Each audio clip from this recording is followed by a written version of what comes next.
Bonjour à toutes et tous. Donc je suis contente de vous retrouver aujourd'hui pour le défi tirer profit de l'hiver, qui est pour moi, comme je vous l'expliquais la semaine dernière, un temps un petit peu d'introspection, de retour à soi. Et pour cette deuxième session, j'avais envie de vous parler du temps qui passe. On a 86 400 secondes dans une journée, j'ai vérifié, et en fait, il nous appartient de l'occuper comme on le souhaite. Très souvent, on se dit, mais non, je dois faire ci, je dois faire ça, je suis obligée de faire ci, de faire ça. Ok, mais en fait, la manière dont on occupe ces secondes-là, eh ben, c'est de notre pouvoir, c'est notre ressort, c'est notre responsabilité. Ça, j'ai eu beaucoup de mal à le comprendre, le percevoir, à l'intégrer. En fait, pourquoi est-ce que je vous parle du temps? J'ai envie de vous le dire maintenant. C'est que je me rendais compte que j'avais énormément de choses à faire, avec un quotidien souvent très cadencé, on va dire. Et je m'apercevais que même en organisant mon temps, même en me faisant des to-do, etc., eh ben, je vivais quand même mal. Et j'étais quand même pressée. Et pourquoi?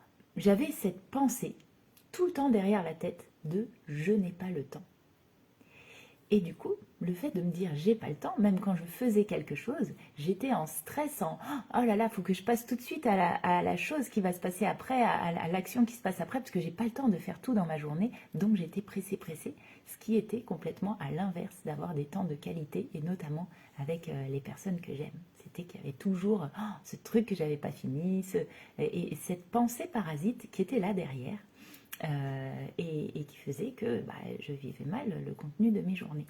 Donc ça, c'est vraiment une première chose, et c'est la dernière chose dont je me suis aperçue en fait pour apaiser ma relation au temps. Mais du coup, dans ce défi, j'avais envie vraiment de vous donner quelques petites billes, quelques petits tips pour mieux vivre votre relation au temps, et notamment avec cette première question, qui est donc la dernière que je me suis posée: comment est-ce que je vis mon rapport au temps? Comment je vis le temps qui passe? Et après ça, disons, on pourrait essayer d'organiser un petit peu plus mentalement le temps, l'organisation de la journée, l'organisation de la semaine, pour essayer de faire quelque chose qui soit le plus efficace, le plus efficient pour soi. Et donc pour ça, pour moi, on alterne vraiment entre des temps de réflexion, je me pose sur ce que j'ai à faire et sur la manière de l'organiser, et ensuite j'agis. Et ça évite justement ce que moi me traînait dans la tête tout le temps, ce truc de j'ai pas le temps, oh là là, je vais pas réussir à faire tout ce que je veux. C'était aussi un manque d'organisation. C'est que j'avais pas de visibilité sur la manière dont ça allait se dérouler. Donc j'étais dans ce stress que j'allais pas réussir à finir de faire ce que je voulais. Donc c'est alterner entre des temps de réflexion et d'action. Et ces temps de réflexion, c'est un petit peu qu'est-ce que c'est l'état des lieux? Qu'est-ce que je voudrais faire? Tac, tac, tac, je note. Alors il y a différentes méthodes, mais ça peut être simplement dans un premier temps de noter à la file et ensuite de prioriser. Qu'est-ce que c'est que je dois faire absolument? Tac, le mettre dans une case. Il y a une matrice qui s'appelle la matrice d'Eisenhower qui peut permettre peut-être pour vous organiser tout ça, mais en tout cas, il y a les choses qui sont vraiment complètement prioritaires à faire.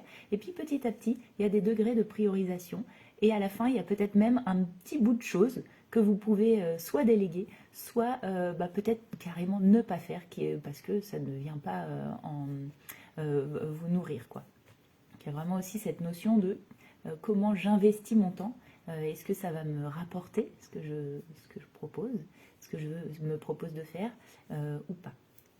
Donc, cette fameuse to-do, de tout, avec les choses faites à faire un petit peu contraintes.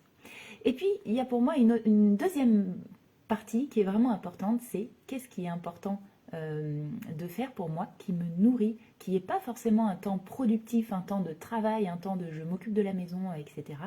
Mais plus, qu'est-ce qui fait que je me sens bien? Est-ce que c'est, je fais un petit peu de gym le matin? Est-ce que c'est, j'ai besoin de me promener? Est-ce que j'ai besoin de méditer? Est-ce que j'ai besoin de jouer avec mes enfants? Est-ce que j'ai besoin de jouer de la musique? Est-ce que j'ai besoin, etc., de peindre? Qu'est-ce que c'est ces temps ressources? Et ensuite, dans l'organisation de la journée, de la semaine, ça va être venir mettre ces éléments aussi intercalés entre des temps un petit peu plus contraints. Et donc, pour connaître ça un petit peu plus, vous êtes invité aussi à être à l'écoute de votre rythme et, et aussi quelle cadence vous pouvez vivre ou pas. Est-ce que vous avez besoin de temps de repos ou pas? Est-ce que vous avez besoin de sieste? Aussi le rythme au travers tout un cycle hein, pour les femmes. Comment ça se passe? Comment est-ce que je peux structurer en fonction de mes semaines et de l'énergie que j'ai mon temps? En prenant vraiment en compte ce que je vous ai dit, ce que je vous ai partagé il y a, je crois, hier, cette idée que la réponse est dans le moment présent. C'est pour moi cette idée que quand on croit ne pas être productif, quand on va se promener, quand on médite, ou même quand on fait de la peinture ou un puzzle, il y a un temps de décantation, un temps où du coup le cerveau il n'est pas en mode actif, et c'est là que aussi surviennent des choses qui sont positives et qui vont nous aider à avancer, à être plus efficaces dans, par exemple, une réponse qui nous viendrait sur telle problématique dans notre travail, etc. Ben, ça permet en fait soit de laisser décanter ou prendre du recul, prenez l'image qui vous parle le mieux, mais en tout cas, voilà, c'est important de prendre ces temps de repos et un peu de retour à soi, et c'est pas improductif du tout. Donc à prendre en compte aussi dans effectivement la cyclicité des femmes, avec cette idée que ben, quand on est un peu plus en énergie basse, si on accepte de se mettre au repos à ce moment-là, et ben c'est pas forcément du temps perdu sur sa semaine ou sur le travail qu'on accomplit. Donc voilà. Donc il y a comment je vis le temps qui passe. Il y a un temps de réflexion sur comment est-ce que j'organise ma journée, qu'est-ce que je dois faire de manière contrainte, qu'est-ce que je fais qui me nourrit et aussi qui est à l'écoute de moi, mon rythme. Et ensuite, en prenant tout ça, bah, enfin, moi ce que j'ai fait vraiment très basiquement, c'est que j'ai pris une feuille qui est dessinée maintenant par ma fille, mais que je peux vous montrer. Clac, lundi, mardi, mercredi, voilà, tous les jours de la semaine. Et je note sur qu'est-ce que je fais dans ces demi-journées-là, dans ces temps-là, tout simplement, en alternant des temps d'action, de productivité, de travail, et en y introduisant aussi mes temps de pause. J'aime bien faire une petite sieste éclair 10-15 minutes après la pause déjeuner. Et ben, en fait, je me l'autorise et je me rends compte que je suis beaucoup plus efficace l'après-midi. Donc c'est tout un pas à prendre, et le fait d'organiser ça, ça fait que, et en laissant aussi une petite place à l'imprévu, j'ai oublié de vous en parler, un petit temps qui serait gestion de la soupape d'urgence, que ce soit de n'importe quelle nature, que ce soit pour le travail, pour la maison, etc. Mais j'ai ce temps-là. Ça permet de poser beaucoup plus les choses et d'avoir un rapport plus serein avec la notion du temps. Donc voilà. Est-ce que ça vous inspire ce que je vous dis? Est-ce que ça vous apporte quelque chose? Je serais vraiment très curieuse que vous puissiez me répondre en commentaire peut-être. Et puis bah, pour avancer davantage sur cette notion de temps et de rapport au temps, moi j'aurais plaisir à en discuter avec vous, alors soit par échange privé, soit si vous en avez envie, à travers le coaching d'inspiration que je vais proposer à partir du printemps, et où on va se questionner pour les personnes qui sont en quête de sens et de comment organiser ma vie, que faire de ma vie. Je suis un petit peu perdue, donc c'est vraiment ce que j'ai vécu moi au moment de ma transition professionnelle, quoi. Qu'est-ce que je fais? Comment je m'organise?